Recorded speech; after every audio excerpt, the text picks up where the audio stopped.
మన ప్రయాణంలో కొన్నిసార్లు మనం ఊహించని శోధనల్లో పడతాం. మనం అనుకోము అలా చేయాలని, మనకిష్టం లేదు అలా ప్రవర్తించాలని. అన్ఎక్స్పెక్టెడ్ అలా జరిగింది. ఎప్పుడైతే దేవుడు దుఃఖపడే చర్య మన ద్వారా జరిగిందో వెంటనే దురాత్మలు మనల్ని రౌండ్ చేస్తాయి. సైతాను మనల్ని రౌండ్ చేస్తాడు. రౌండ్ చేసి కొంతమంది మనుషులు ఉంటే మనుషుల్లో దూరతాడు, మనుషులు లేకపోతే మనల్ని ఆలోచనల చేత ప్రభావితం చేయడానికి పూనుకుంటాడు. బాగా వినండి, ఒక ముఖ్య సంగతి చెప్తున్నా. పక్కన మన తప్పు నెరిగిన మనుషులు ఉంటే వాళ్ళలోకి ప్రవేశించి, ఇప్పుడు ఉదాహరణకి భార్య రెచ్చగొట్టింది, ఇతడు భక్తిపరుడు, కోపం వచ్చింది, ఏదో ఒక మాట అన్నాడు, లేదా చెయ్యెత్తి ఒక దెబ్బ కొట్టాడు. తర్వాత బయలుదేరి కోటానికి బైబిల్ తీసుకున్నాడు. భార్య ఏమంటదండి? భక్తుడు, మహాభక్తుడు బయలుదేరాడు, నీలాంటి వాళ్ళ కోసమే దేవుడు ఎదురు చూస్తున్నాడు. అసలు నీ ప్రార్థన వింటాడా దేవుడు? అసలు దేవుడు ముందు నువ్వు ఒక వేషధారివి. చేసినంత చేసి మళ్ళీ తగుదనమ్మా అని పోతున్నావా దేవుని దగ్గరికి? సిగ్గులేదు? అసలు బైబిల్ గ్రంథం ఎట్లా పట్టుకో బుద్ధి అవుతుంది నీకు? పరిశుద్ధ గ్రంథం ఎట్లా పట్టుకుంటున్నావు? నువ్వు చేసిందేమిటి? ఏ మొహం పెట్టుకొని దేవుని సన్నిధికి వెళతావు అని భార్య అనొచ్చు, భర్త అనొచ్చు, పిల్లలు అనొచ్చు, తల్లులు అనొచ్చు. లేదా పక్క వాళ్ళతో గొడవ అయితే వాళ్ళు కూడా అనొచ్చు. నువ్వు బైబిల్ తీసుకుని వెళ్తుంటే, ఈ ముసుగులకి ఈ వేషాలకి ఏం తక్కువ లేదు, భక్తులు బయలుదేరిపోతూ ఉంటారు, చేసే అన్ని చేసి అని వేస్తారు మాటలు. స్తోత్రం అనరా? పక్కాళ్ళతో గొడవ అయింది, ఆ గొడవ అయిపోయింది, బైబిల్ తీసుకొని ఏదో మనం బయలుదేరినప్పుడు ఖచ్చితంగా వాళ్ళు ఎత్తిడిస్తారు. ఇప్పుడు ఏం చేయాలా? వాళ్ళు అన్నది నిజమే, దేవుడు పరిశుద్ధుడు, మనమేమో తేడా పడ్డాం. వాళ్ళు అన్నది మంచి మాటే, కరెక్టే, నిజమే, అబద్ధం కాదు అది. ఏ మాట? దేవుడు పరిశుద్ధుడై ఉన్నాడు, నువ్వు పాపివై ఉన్నావు, ఏ ముఖం పెట్టుకొని ఆయన దగ్గరికి వెళతావు? ఏ ముఖంబు తోడవత్తును అని భక్తుడు ఒక ఆయన పాట రాశాడు. ఏ ముఖం పెట్టుకొని వచ్చేదయ్యా ఇంత బుద్ధిహీనుడిని, ఇంత బలహీనురాల్ని అని ఒక ఆయన పాట రాశాడు, వెనకటి పెద్ద ఆయన. అసలు ఏ ముఖం పెట్టుకొని రావాలంటే ఏ ముఖం పెట్టుకొని పోతావని అని ఎవరు అన్నారు? ఈయనతో ఎవరు అన్నారు? శత్రువు ఆ ఆలోచన అతనిలో పుట్టించాడు. సిగ్గులేదు? అసలు ఇంత దరిద్రపు క్యారెక్టర్ పెట్టుకొని, ఇంత బలహీనురాలు అయి ఉండి తగుదునమ్మా అని పోతున్నావా దేవుని ముందుకి? సిగ్గులేదు అని నీ మనస్సాక్షిని వాడు ప్రేరేపిస్తాడు, మనుషులు ప్రేరేపిస్తారు. అప్పుడు హనోకు ఏమంటాడో తెలుసా? హనోకు, నన్ను ఈ ప్రశ్న అడగటానికి మీకేం అధికారం ఉన్నది? నన్ను ఈ మాట అడగటానికి నీకేం సంబంధం ఉంది? నీకేం అధికారం ఉంది? ఒరే సైతాన్, ఓ దురాత్మలారా, నాకు ఇట్టి ఆలోచనలు పుట్టిస్తున్నారు, నన్ను ఇలా ప్రశ్నిస్తున్నారు, మీకేం అధికారం ఉంది? అడిగితే ఏ ముఖం పెట్టుకొని వస్తున్నావురా సిగ్గులేనోడా అని అడిగితే, నన్ను ప్రేమించి సృష్టించి నా కోసం ప్రాణం పెట్టి తిరిగి లేచినవాడు అడగాలి, నన్ను పోషిస్తున్నవాడు అడగాలి. అంతే కదా? బయటవాడు ఎవడన్నా వచ్చి మన స్త్రీతో పెత్తనం చేసేటట్టు మాట్లాడుతున్నాడు అనుకో, ఆమె ఏమంటది? నువ్వెవడివి రా నన్ను కంట్రోల్ చేయటానికి? నువ్వెవడు అసలు అంటే ఆ అధికారం తన భర్తకే, ఇంకెవడు కంట్రోల్ చేయటానికి లేదు. అలాగే నన్ను అన్నా, తన్నినా, తిట్టినా, పొమ్మని నెట్టినా ఆయన చేయాలి. మీరెవరు? ఏ ముఖం పెట్టుకొని పోతున్నావు? సిగ్గులేదు అంటే అడగటానికి నువ్వెవరివి? సిగ్గుందో లేదో ఆయన దగ్గరే తేల్చుకుంటా. భక్తుడు ఏం పాడాడు? ఏ ముఖంబు తోడవత్తును అని కదా పాడాడు. దేవుడు అంటాడు నీ ముఖంతోనే రాయ్యా అంటాడు. దేవునికి స్తోత్రం. హల్లెలూయా. ఏ ముఖం పెట్టుకుని వచ్చేదేమో నీ ముఖమే పెట్టుకొని రా, ఇంకొక ముఖమేమో అవసరం లేదు. నేను దేవుని ప్రేమను నమ్ముచున్నాను. క్షమించే విశాల హృదయం నా దేవునికి ఉంది. నా పొరపాటును అర్థం చేసుకొని మన్నించి, పోనీ బేట క్షమిస్తున్నాను, ఇంకొక మారు చేయొద్దని నన్ను దీవించే విశాలమైన మనసు నా తండ్రికి ఉంది. ఆహా, అందుకనే బరి తెగించి ఎట్ట తయారయ్యారు అని కాదు. పాపము నిండిన జగతిలో, సమాజంలో నేను బ్రతుకుతున్నాను. ఆ పాప ఆకర్షణకు లోనైన నా దేహంలో నేను బ్రతికీడుస్తున్నాను. నాకుగా ఇష్టము లేదు. కానీ నన్ను చుట్టుముడుతున్న శోధనల వలన ఎక్కడో చోట, ఏదో సందర్భంలో ఎక్కడో చోట నేను బలహీనపడుతున్నాను. అలా పడకుండా నిలవడానికి నా వంతు నేను కృషి చేస్తున్నా, ఇది దేవుడికి తెలుసు. నా వంతు నేను తప్పించుకోవడానికి ప్రయత్నం చేస్తున్నా, ఇది దేవుడు చూస్తున్నాడు. ఎంత తప్పించుకుందామని ప్రయత్నం చేసి జాగ్రత్తలు తీసుకున్నా, ఎక్కడో చోట జారి పడుతున్నా, ఇది నా దేవునికి తెలియదా? నా బిడ్డ పోరాడుతున్నాడా లేదా, పోరాడుతుందా లేదా అనేది నా దేవుడు చూడట్లేదా? చూస్తున్నాడు.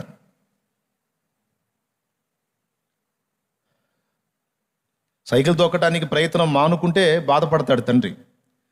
తొక్కేదానిలో కింద పడ్డా ఫీల్ అవుతాడా? సైకిల్ తొక్కటం నేర్చుకుంటూ కింద పడ్డాడు అనుకో, పరిగెత్తుకుంటూ పోయి లాగి పటాపటా కొట్టి సిగ్గులేనోడా, దరిద్రుడా అంటాడా? ఏమంటాడు? నవ్వుతాడు. కింద పడి ఈడు ఏడుస్తూ ఉంటే ఆయన నవ్వుతాడు. ఇంకా నా వల్ల కాదు అని ఆయన అంటా ఉంటే, ఒరే ఎంత పిచ్చోడిరా నువ్వు అంటే, 1-2 సార్లు పడితే ఇంకా కూర్చొని ఏడుస్తావా? అట్లా ఏడిస్తే ఇంకా ఇంక నేను తొక్కను అంటే, ఈ నీ బ్రతుకులో సైకిల్ రాదురా నీకు. లే ఎచ్చా మొహం లే.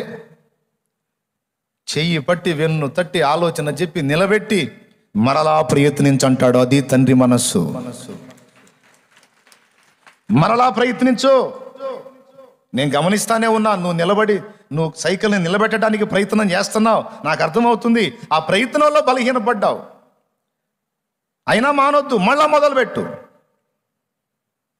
కొంతమంది నన్ను అడుగుతారన్నా, ఒక బలహీనత ఉంది, మానలేకపోతున్నానన్నా, ఎలా మానాలన్నా అంటే, నేను ఒకసారి అడిగాను, మానలేకపోతున్నానంటే మానటానికి ట్రై చేస్తున్నావా అన్నాను. ప్రయత్నం చేస్తానే ఉన్నానన్నా అన్నది. అట్లయితే ఖచ్చితంగా మానుకుంటావు పో అన్నా. దేవునికి స్తోత్రం కలుగును గాక. ఎందుకంటే కృషి చేస్తున్నావు, నీ వంతు మానటానికి. అంటే నువ్వు చేసేది తప్పని తెలుస్తుంది, నీకు అసహ్యం కలుగుతుంది, ఆ మనస్సాక్షి గద్దిస్తుంది, ఆత్మ గద్దింపు పొందుతున్నావు, ఇష్టం లేదు నీకు, నీ వంతుగా తప్పించుకోవటానికి ప్రయత్నం చేస్తున్నావు. ఇదంతా దేవుడు కనిపెడతాడు. అసలు ప్రయత్నం అనేది వీడి దగ్గర ఉందా, ఈమె దగ్గర ఉందా, లేకపోతే రాజీ పడిపోతున్నాడా, తప్పించుకోవటానికి తన వంతు ప్రయత్నం చేస్తున్నాడా అనేది చూస్తాడు. ప్రయత్నం అంటూ ఉంది అంటే ఇక దాన్ని దేవుడు నువ్వు గెలిచినట్టుగానే తీసుకుంటాడు. ప్రయత్నం మానేసి ఇక మన వల్ల కాదు అని రాజీ పడ్డావు అనుకో, అప్పుడు ఇక ఓడిపోయిన లెక్కలో వేస్తాడు. అంటే తొక్కటం ఆపేసి ఇక నేను తొక్కను, నాకు రాదు అన్నట్టు అనమాట. ఇక వాడు జన్మలో సైకిల్ తొక్కడు. ఆశ ఉంది, కింద పడుతున్నాడు, నిరాశ వస్తుంది. అప్పుడు తండ్రి ఏం చేస్తాడు? లే మళ్ళీ ట్రై చేయి. ఇప్పటికి 3 సార్లు పడ్డా, అరే ఇంకా 30 సార్లు పడితేనేవిరా, పడితేనే అనుభవం వచ్చిందిలే, మొదలుపెట్ట మళ్ళా అని మళ్ళా తొక్కిస్తాడు. అలా తొక్కగా చివరికి ఒకరోజు నువ్వు నిలబట్టమే కాదు, ముందు ఒకడిని వెనకొకడిని కూర్చోబెట్టుకుని కూడా తొక్కగలుగుతావు. కొట్టో ఎవరైనా పరధ్యానంగా ఉంటే లైన్లోకి వస్తారు. అందుకని కొట్టేదేదో వీటికి పెటా కొట్టండి, లేకపోతే మౌనంగా కూర్చోండి. స్తోత్రం. ఫస్ట్ వాడు దొక్కటమే కష్టం, అసలు వాడు సైకిల్ని నిలబెట్టడమే కష్టం. ఎన్నోసార్లు పడతాడు. ఒకసారి ఒక హాస్యం చెప్తాను మీకు. నేను సైకిల్ నేర్చుకుంటున్నా కొత్త, అది నాకు. మావాడు ఒక 2-3 సార్లు చూపించాడు, ఇక పోయాడు, నేను తొక్కట్లేదు. సరే ఇక నేనే సొంతంగా నేర్చుకోవాలని ప్రయత్నం పూనాను. మరి మావాడు దొక్కుతుంటే నేను దొక్కలేకపోతున్నా, ఫీలింగ్గా. అందుకని పెడల మీద కాలేసి తొక్కుతుంటేనేమో అవి చూసుకొని సరిపోతుంది, హ్యాండిల్ ఎడిపోతుందో చూడట్లా. హ్యాండిల్కి వెళ్ళి చూసుకుంటేనేమో కింద పెడలు మీద నుంచి కాలు జారిపోతుంది. ఆ పెడలు వచ్చి కాలు కొట్టుకొని దెబ్బ తగులుతుంది, నొప్పి పడుతుంది. పెడలకి వెళ్ళి కొత్తవాడు ఏం చేస్తాడు? ఫస్ట్ ఎటు చూస్తాడు? ఈ పెడలకి వెళ్ళి చూస్తుంటాడు, ఎందుకంటే కాలు అక్కడే ఉందా ఎటన పోయిందా. అవునా? పెడలకి వెళ్ళి చూస్తే హ్యాండిల్ ఎటో పోతుంటుంది. అందుకని నేను ఒక ఆవిడియా చేశా. మా హైవే రోడ్డు బాగా ఎత్తుంటుంది, మా బజార్ ఉంది, పొడవు బజారు. ఆ హైవే రోడ్డు ఎత్తు అక్కడ నుంచి మెరకబోసారు. ఇట్లాగా అక్కడ నుంచి బళ్ళు దిగి రావటానికి స్లోపుగా అది మెరకబోసారు. నేను హైవే మీదకి వెళ్ళా సైకిల్ తీసుకొని. ఇప్పుడు మనం తొక్కే అవసరం ఉండదు, జస్ట్ పెడల మీద అలా కాళ్ళు పెట్టి ఇలా పట్టుకుంటే చాలు, అదే పోతుంటుంది. చూసారా ఆవిడ? బాగుంది కదా. పాపం ఒక ఆయన ఆ బజార్లో పక్షవాతం వచ్చి సాయంత్రం 6 ఈ పని చేసింది. నేను రోడ్డు మీద మంచం వేశారు, ఇంట్లో ఒక్క పోస్తుందని ఆయనకి. ఆ రోడ్డు మీదే వేసారు మంచం. నేనేంది ఇక ఈ దెబ్బతో నాకు సైకిల్ వచ్చేసిందా హో అని చెప్పని అక్కడి నుంచి మొదలుపెట్టి ఇక సైకిల్ ఎక్కాను, 2 పెడల మీద కాలు వేసాను, హ్యాండిల్ పట్టుకున్నాను, ఇక బ్రేకులు వదిలాను. అది ఇట్లా ఉంటుంది. ఇక శరవేగంతో నేను తొక్కకుండా వెళ్ళిపోతుంది సైకిల్. నేను కింద పడకుండా ఈ బ్యాలెన్స్ చూసుకుంటున్నా. అబ్బో బాగానే పోతున్నాను, నేను కింద పడట్లేదు, బ్యాలెన్స్ బాగానే కుదిరిందని ఈ సంబడంలో ఉన్నా. ఇక అది పోయి రయ్యమని పోయి పాపం ఆ మంచంలో పండుకున్నాడు ఆయన, పక్షవాతం వచ్చి.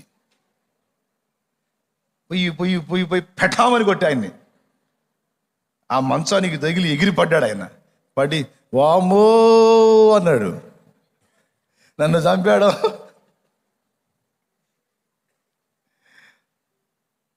నేను కూడా కింద పడ్డా. మరి అది అక్కడ బ్యాలెన్స్ కాలా. ఇప్పుడు రోడ్డుకు ఏదన్నా అడ్డు వస్తే పక్కకి ఎలా తిప్పాలో తెలియదు, ఎలాగ పట్టుకొని పోతున్నా. సరిగ్గా మంచం అందుబాటులోకి వచ్చింది, అది కూడా ఆయన తల సరిగ్గా ఉంది. అయితే దేవుడి దయ వల్ల మంచంలో ఉన్నాడు కాబట్టి ఇబ్బంది లేదు. అది విడిగా కానీ కూర్చున్నట్టయితే ఇక అప్పటితో వెళ్ళిపోయేవాడు.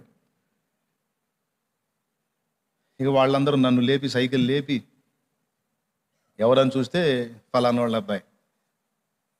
ఎవడరా నువ్వు బుద్ధి లేదా పిల్లోడిని బాబా అని పంపించారు. పాపం ముసలివాడిని చిన్నగా లోపలికి తీసుకెళ్ళారు. దేవునికి స్తోత్రం కలుగును గాక. హల్లెలూయా. అది చాలా అవమానం అనిపించి ఇంకా సైకిల్ తగ్గకూడదు అనిపించింది. మళ్ళీ మావాడు దొక్కుతా కనపడుతున్నాడు. అంత కాకపోతే ఈసారి బజార్లో కాదు కానీ ఇంకో దగ్గర చూసుకుందామని ఇంకో దగ్గర చిన్న సైకిల్ తీసుకున్నా. చిన్న సైకిల్ తీసుకొని దాని మీద వెనక కూర్చొని హ్యాండిల్ పట్టుకొని తొక్కడానికి చిన్నగా ప్రయత్నం చేసి మొత్తం మీద ఎట్టకేలకు సైకిల్ నేర్చుకున్నా. సైకిల్ మొదట తాను దాన్ని నిలపటమే కష్టం, తను దాని మీద సింగిల్గా నడపటమే కష్టం. కానీ కొద్ది కాలం సాధన తర్వాత, బాగా వినాలి, కొద్ది కాలం సాధన తర్వాత తానొక్కడే కాదు అనేక మందిని ఎక్కించుకొని తొక్కగలిగేంత స్థాయిలోకి వెళ్ళిపోతాడు ఒక మనిషి. అనేక మందిని అంటే 100 మందిని ఎక్కించుకోవడానికి కాదు, తడవకిద్దరు ఎంతమందినైనా చేరవేయగలుగుతాడా లేదా? అదే సాధన మానేస్తే ఇక వాడిని ఒకటి ఎక్కించుకొని పోవాల్సి వచ్చింది. అవునా? వాడిని ఒకటి ఎక్కించుకొని పోవాల్సి వచ్చింది. అదే పడతానో లెగుస్తానో ఆయన ఏందే విశ్వాసం నుంచి ఆయన పాదాలే పట్టుకొని పెనుగులాడితే ఒకనాటికి నువ్వు నిలబడతావు, ఖాయం ఇది. చెప్పు గట్టిగా స్తోత్రం చెప్పు. అస్సలు నీకు డౌటే అక్కర్లేదు, నా వల్ల కాదేమో, నిలవలేనేమో, నేను తేడా పడతానేమో, వీక్ అవుతున్నాను, అది ఇదని సైకిల్ కానీ తొక్కడం చేతగానోడు అడబడేసి కింద కూర్చొని ఏడిసినట్టు ఏడవ్వా. దేవుడు అసలు నిన్ను అలాగ అనడు. దద్దమ్మ సిగ్గు లేదా అట ఇట్ అనడు. వెన్ను తడతాడు, లే పెట్టాలే జారిపడ్డాం, హ్యాండిల్ చూసుకో, ఇట్లా చెయ్యి అని చెప్పని సలహాలు చెప్పి మళ్ళా లైన్లో పెడతాడు. ఇది నమ్మాలి మనం. కానీ దేవుణ్ణి అలా నమ్మకుండా సైతానుగాడు శోధిస్తాడు. ఏ మొహం పెట్టుకొని పోతావు అంటే పురుషోత్తం గారు పాడినట్టు పాడాలి. ఏ మొహమే ఉంది? నా మొహమే. ఏమని చెబుతున్నాడండి?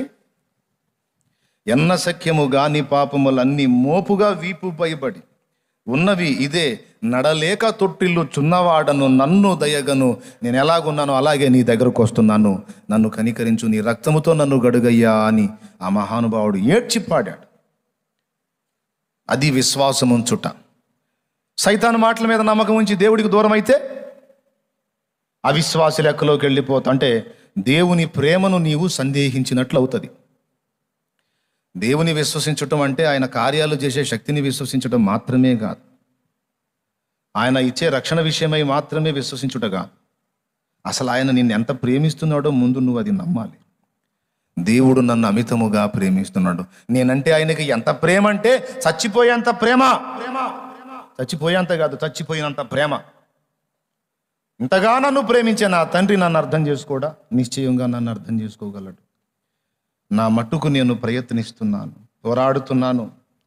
పాపమును అసహించుకొని దాని జోలి ఏమీ ఇక లేకుండా నేను పోరాడుతున్నాను. ఆయనను నన్ను అంటుతుంది గనుక నేను సైతాను స్వరానికి రెస్పెక్ట్ ఇవ్వను. ఎందుకంటే వాడు నన్ను దేవుడి నుంచి దూరం చేయటానికి మాట్లాడతాడు. మంచి మాటల్లా కనపడే దూరం చేసే మాటలై. ఆ పరిశుద్ధుని దగ్గరికి, ఆ పవిత్రుని దగ్గరికి, అంత ప్రేమమైన దగ్గరికి, ఇంత పాపి విను బాబా ఎంత కరెక్ట్గా ఉందో చూడు. ఎట్లా పోతావు అంటే నువ్వెవరివి నాయన, నీకేం సంబంధం? ఇవన్నీ ఆయన అనమను, నన్ను నా దేవుడిని అనమను, అప్పుడు మానుకుంటాను నేను. ఒరే ఇంత పరిశుద్ధుణ్ణి, ఇంత పవిత్రుణ్ణి, ఇంత నీతిమంతుణ్ణి నా దగ్గరికి సిగ్గు లేదంట్రా వచ్చావు అని ఆయన అనమను, అప్పుడు ఆగుతా. నువ్వెవడివిరా నాకు చెప్పడానికి? ఏ మనుషునితో అయినా సరే అదే చెప్పాలి. నువ్వెవరివి నన్ను ఆగమనడానికి? నా దేవుడు నన్ను అంటే అప్పుడు ఆగుతా. కానీ ఆయన అనడం, నా యొద్దకు వచ్చు వారిని నేను ఎంత మాత్రము బయటకు త్రోసివేయను అన్నాడు. నువ్వు కింద పడి కూడా మళ్ళా పోయి ఆయన దగ్గర కూర్చున్నావంటే ఆయనకి ఏమర్థమవుతుంది? పాపం వీడి వంతు వీడు ప్రయత్నం చేస్తున్నాడు, పాపం బలహీన పడ్డాడు, అయినప్పటికీ నా ప్రేమను నమ్మాడు, నేను క్షమిస్తానని నమ్మాడు, మళ్ళీ అవకాశం ఇస్తానని నమ్మాడు, అందుకే నా దగ్గరకు వచ్చాడు. పోన్రా బాబు ఇంకా చేయకు, జాగ్రత్తగా చేయి, మళ్ళా సాధన చేయి, మళ్ళా ప్రయత్నం చేయి. నీవు ఈ కారణాల చేత చిక్కుపడుతున్నావురా, అలా ఆ సమయం ఇయ్యకురా బాబు, తప్పించుకోరయ్యా, తప్పించుకోమ్మా, ఆ స్పాట్లోకి వెళ్ళకు. అక్కడికి వెళ్ళినప్పుడు నువ్వు శోధించబడుతున్నావు, వెళ్ళొద్దు, ఆ వాతావరణం ఏర్పరచుకోకుండా జాగ్రత్త పడు అని చెప్పి బుద్ధి చెప్పి మళ్ళీ సలహా చెప్పి పంపిస్తాడు. అంతేగాని ఛీ పో అనే కఠినాత్ముడు నా దేవుడు కాడు అని హనోకు నమ్మాడు. అది దేవునికి ఇష్టమైంది. తప్పిపోయిన కుమారుడు డబ్బులన్నీ తీసుకెళ్ళి వేశ్యలతో తగలబెట్టి పనికిమాలిన వ్యాపారాలన్నీ చేసి, దుర్వ్యాపారాలు చేసి, దరిద్ర కొట్టు స్నేహాలతో తిరిగి అన్ని నాశనం చేసి ఇంటికి వస్తున్నాడు. తండ్రి ఏమనాలి? ఆ వెధవ వస్తున్నాడు, నా గడప తొక్కటానికి వీల్లేదు, పండి వాడి ముఖం కూడా చూడని చెప్పండి. దరిద్రుడు కష్టార్జితం అంతా తీసుకెళ్ళి నాశనం చేసి వచ్చాడు, సిగ్గు లేకుండా భిక్షగాడికి గెటప్ వేసుకొని వస్తున్నాడు. వెధవ నా నుండి దూరం అయితే ఎవడి బతుకైనా అంతే. పొమ్మను ఆ వెధవని, దరిద్రుణ్ణి, వాడి ముఖం కూడా నేను చూడను, పొమ్మను అని చెప్పాడా? అలా చూపిస్తాడు సైతానుగాడు మనకి. దేవుణ్ణి అలా చూపిస్తాడు సైతానుగాడు, దేవుణ్ణి మనకు అలా చూపించడానికి ట్రై చేస్తాడు. అట్లా చూడొద్దు. మరేం చేశాడు తండ్రి? అరే అల్లంత దూరంలో ఉండగా పని వాళ్ళు గుర్తుపట్టలేదు, బజారోళ్ళు గుర్తుపట్టలేదు, ఎవరు కనుగొనలేదు. అల్లంత దూరంలో ఉండగానే దిగ్గున లేచి ఆనందంగా కళ్ళు వెలిగిపోయినాయి. పెద్దవాడు పరిగెత్తుకుంటూ వెళ్తున్నాడు, పనివాళ్ళు వెంటబడ్డారు. అయ్యగారు పడిపోతారు, ఏమిటి ఈ ఆనందం, ఏమిటి పరుగేమిటి అంటే చెప్పట్లా, పరిగెత్తుతూనే ఉన్నాడు. అన్నీ నష్టపుచ్చి తగలబెట్టి పాడుపాడైపోయి భిక్షగాళ్ళలాగా అయిపోయి వచ్చిన కొడుకును చూసుకొని పరిగెత్తుకుంటూ వెళ్ళి అమాంతం కౌగిలించుకొని మెడ మీద పడి ముద్దులు పెట్టుకుంటున్నాడు ఆ పిచ్చి తండ్రి.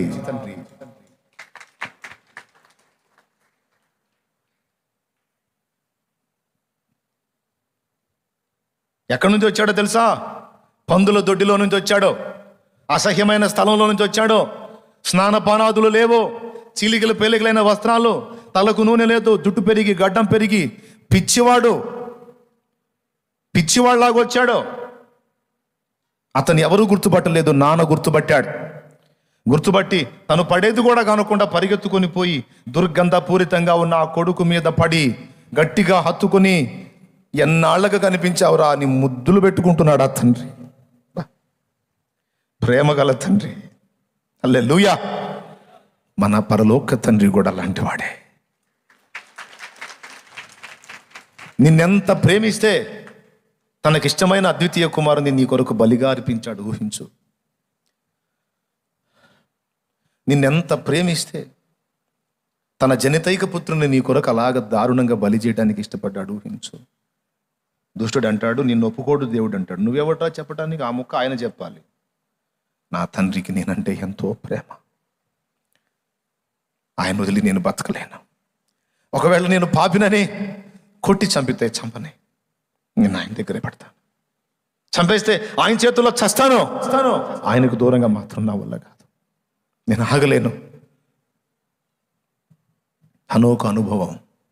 హనోకు దేవుని ప్రేమను నమ్మాడు, అందుకు దేవునికి ఇష్టడయ్యాడు. తన 300 సంవత్సరాల నడకలో ఎన్నెన్నో ఎదురు దెబ్బలు తిని ఉండవచ్చు, నేను తగను అనుకోవచ్చు, కానీ దేవుణ్ణి నమ్మాడు. ఆయన నన్ను ఆమోదిస్తాడు, ఆయన నన్ను ప్రేమిస్తున్నాడు, నేను ఆయన ప్రేమను నమ్ముతా, సందేహించను అని ఎన్ని ఎదురు దెబ్బలు తగిలినా, ఎన్నిసార్లు భంగపడినా, ఎన్నిసార్లు జారిపడినా, ఎన్నిసార్లు తొట్టుపడినా దేవుని పాదాలు పట్టుకొని వదల్లా. దేవుడు కనికరించి పాపం నిండిన ఈ సమాజంలో పాపానికి దూరంగా బ్రతకటం ఎలాగో హనోకుకు నేర్పించుకున్నాడు. ఈరోజు ఒకప్పుడు చాలా బలహీనుడివి నువ్వు, చాలా బలహీనురాలి. లైవ్లో ఉన్నోళ్ళు కూడా చాలా బలహీనులు ఒకప్పుడు. మీరు చాలా, మీకు తెలుసు మీ జీవితం గతాన్ని ఊహించండి. కానీ ఈరోజు సాధన మొదలుపెట్టావు, కొద్దిగా సంవత్సరాలు అయింది, కొన్ని కాలం అయింది. నెలలోళ్ళు ఉన్నారు, సంవత్సరాల వాళ్ళు ఉన్నారు. మార్పు రాలేదా? చిన్న చిన్నగా సైకిల్ దొక్కటం రావట్లేదా? కొంచెం మెరుగుపడింది. ఇంకా కొద్దిగా ఆగండి, ఇంకొద్దిగా ఆగండి, ఇంకా నిలబడతారు. ఇంకా ఎక్కడెక్కడ వీక్ అయినారో అక్కడ కూడా నిలబడతారు. నేర్పుకుంటాడు దేవుడు నీకు. నీ అంతటా నువ్వు సైకిల్ దొక్కేటట్టు చేస్తాడు ఆయన. అంతేకాదు, నీ అంతటా నువ్వు నిలిచి సైకిల్ తొక్కటమే కాదు, నువ్వు మరికొంతమందిని నడిపించగలిగేంత శక్తిలోనికి నేను తీసుకొస్తాడు ఆయన. మరికొంతమందిని నువ్వు ప్రభావితం చేసేటట్టు ఆయన శక్తి నీకు అనుగ్రహించి నిన్ను అలాగ రెడీ చేస్తాడు. ఇప్పుడు నువ్వు నిలవటమే కష్టం అనిపిస్తుంది కాదు, నో, నిన్ను బలపరిచి నీకు సాధన నేర్పించి నిన్ను నిలబెట్టి అనేకుల్ని నువ్వు నిలబెట్టడానికి ఒక పాత్రగా దేవుడు నిన్ను వాడుకోపోతే అప్పుడు అడుగు. నమ్మితే చప్పట్లు కొట్టి దేవుని మహిమపరచు గట్టిగా. సందేహం ఉందా ఎవరికైనా? విశ్వాసం ఉందా? ఏం విశ్వాసం ఉంది? నన్ను నిలబెడతాడన్న విశ్వాసం నాకుందన్న. డౌట్ లేదుగా? ఆలోచనల్లో, చేతల్లో, క్రియల్లో ఎక్కడన్నా తొట్టుపడిన అనుభవాలు నీ జీవితంలో పడు చూపితే అవకాశం ఉన్నంత వరకు వాటి జోలికి పోకుండా జాగ్రత్త పడు. ఎందుకంటే అదొక మానసిక క్షోభ. తొట్టుపడి దేవుడు కనికరిస్తాడు, దేవుని వైపు మళ్ళుకోవచ్చని తొట్టు పడటానికి ప్రయత్నిస్తే మానసికంగా, శారీరకంగా గుల్ల అయిపోతావు.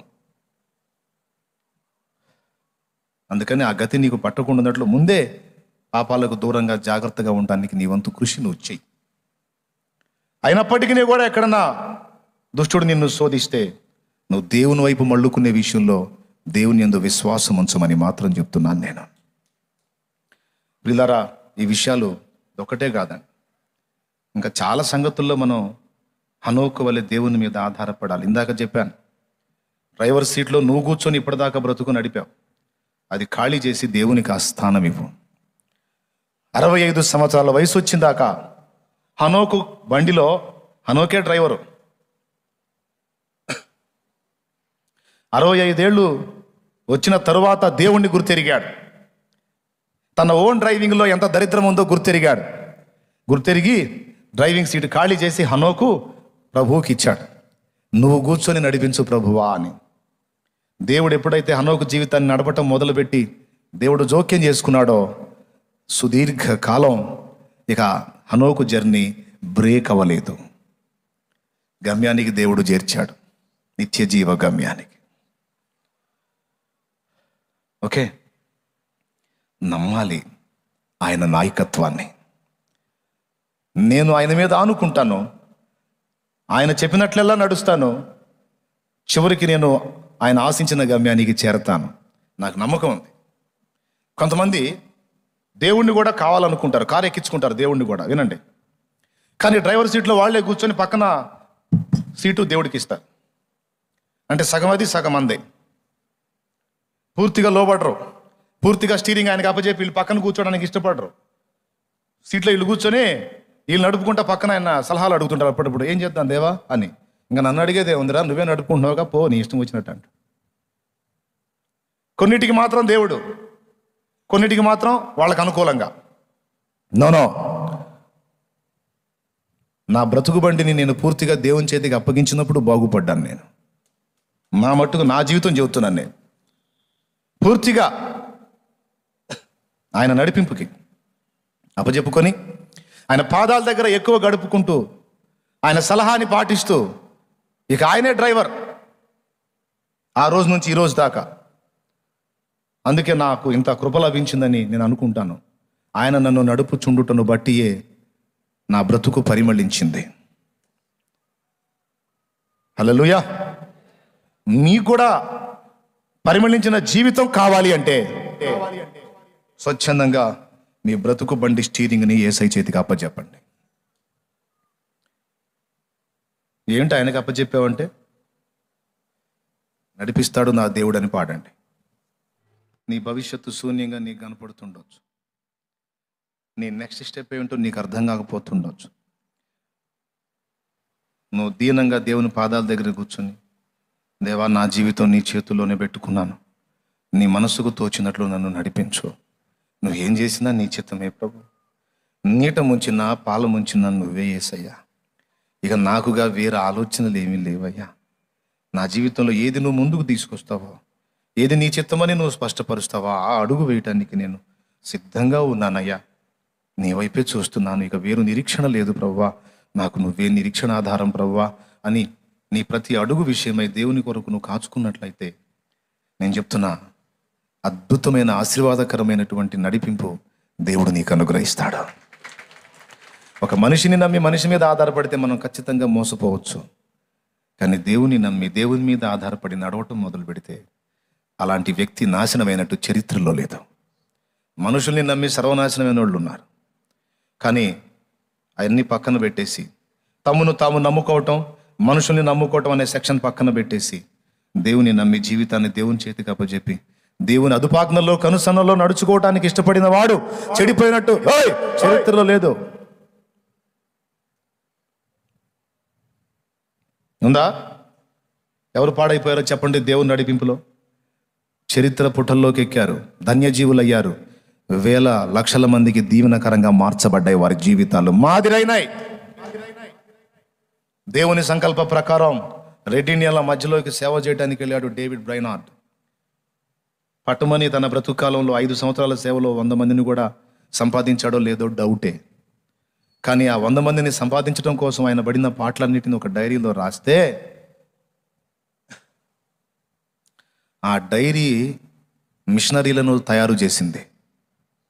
ఆయన శ్రమల అనుభవాలు రాస్తే ఆ అనుభవాలు చదివిన విలియం కేరీ ఇండియాకు వచ్చాడని డేవిడ్ బ్రైనార్డ్ బుక్ మీద నేను చదివాను.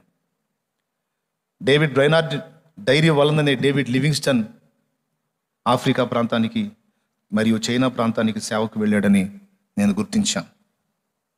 వాళ్ళిద్దరూ కూడా సామాన్యులు కాదు. ఈరోజు పరిశుద్ధ గ్రంథం మన చేతుల్లో ఉందంటే ఎవరు మొదట? William Carey. దక్షిణాఫ్రికా, ఆఫ్రికా ఖండం, చీకటి ఖండం, ఆ ఖండంలో క్రీస్తు సువార్త జ్వాలలు రగిలినాయి అంటే డేవిడ్ లివింగ్స్టన్. వీళ్ళిద్దరినీ కనీసం 100 మందిని కూడా రక్షించలేకపోయినటువంటి డేవిడ్ బ్రైనార్డ్ జీవితం, డైరీ వాళ్ళను లేపింది. ఎంత దీవెన! దేవుని సంకల్ప ప్రకారం అడుగులు వేసిన వాడు తాను ఉండి చెప్పాల్సిన అవసరం, తను వెళ్ళిపోయిన తర్వాత ఆయన రాసిన బుక్ గొప్ప గొప్ప మిషనరీలను తయారు చేసి లక్షల కోట్ల మందికి ఆశీర్వాదకరంగా మార్చిపడేసింది. ఏ చరిత్రలో చెబుతావు దేవుణ్ణి నమ్మి పాడైపోయినాడని? ఏ గ్రంథంలో చెప్తావు దేవుణ్ణి నమ్మి భ్రష్టు పట్టాడని? ఎవడో సైతాను సంబంధులైన మనుషులు అంటారు, దేవుణ్ణి నమ్ముకున్నాక ఇట్ట అయిపోయావురా నువ్వు అన్నోడు దెయ్యమే. దేవుణ్ణి నమ్ముకున్నాక ఇట్ట అయిపోయావమ్మా నువ్వు అన్నది ఎలా దెయ్యమే, మనుషులు కాదు. దయ్యం వాళ్ళలో ఉండి అంటుంది.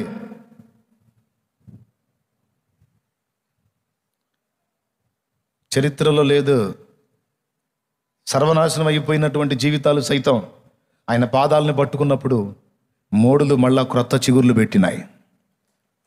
చేదుతో నిండిపోయిన జీవిత అనుభవాలు ఆయన పాదాలు పట్టుకున్నప్పుడు మధురమైన అనుభవాలుగా మారిపోయినాయి. మారాని మధురంగా చేసిన మన ప్రభు, చేదును మధురంగా తీయదనంగా మార్చగలిగిన మన దేవుడు మన బ్రతుకుల్లో చేదును కూడా అలా మార్చడానికి సమర్థుడని గుర్తెరిగి ఆయన చేతులకు మీ జీవితాలు సమర్పించండి. దేవుని విశ్వసించండి. నీ రక్షణకు విశ్వాసమే ఆధారం.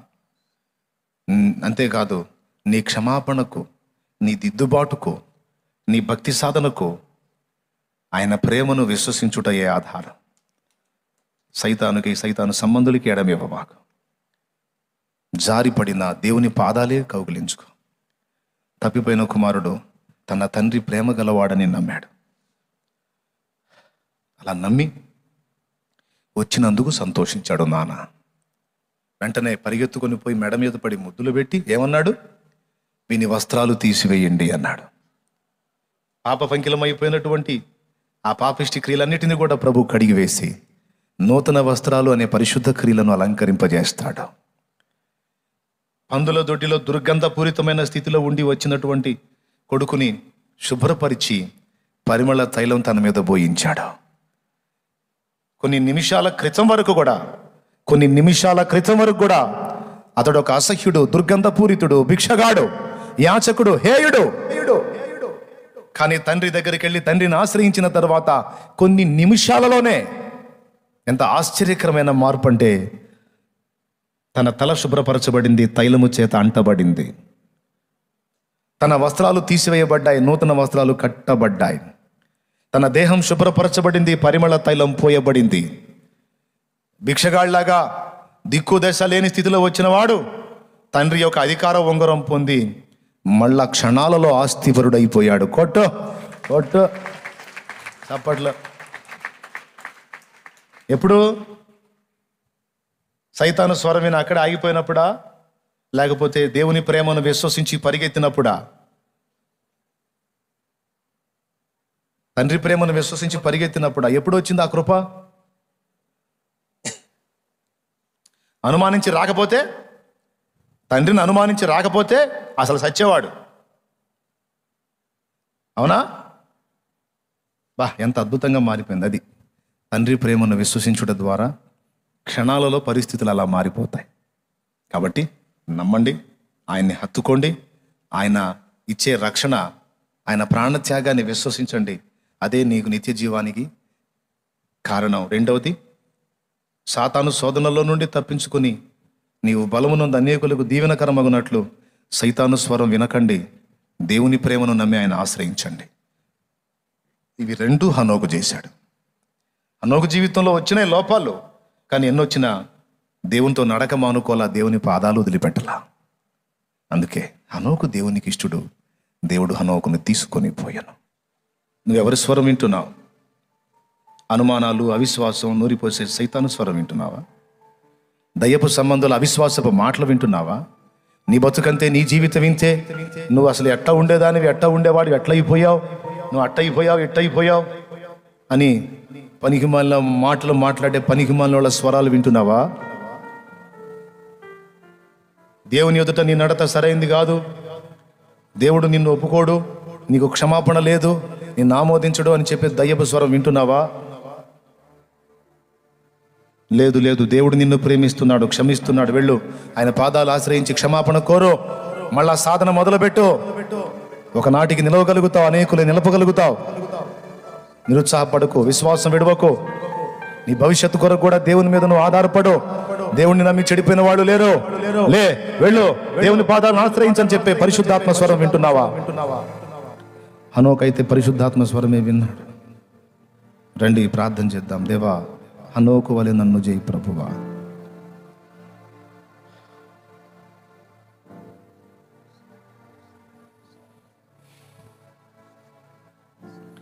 నన్ను కనికరించు ప్రభువా, నన్ను కనికరించు ప్రభువా. బలహీన పడి తినయ్యా, జారి పడి తిని ప్రభువా. తండ్రి స్తోత్రం.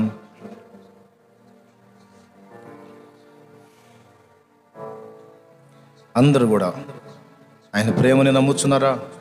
ఆయన ఇచ్చు రక్షణను నమ్ముచున్నారా? అయితే మీరు దేవునికి ఇష్టలు, మిమ్మల్ని ఆయన ప్రేమిస్తున్నాడు. విశ్వాసమును బట్టి మీరు ఆయనకి ఇష్టలు కాగలిగారు, ధన్యులు. హల్లెలూయా.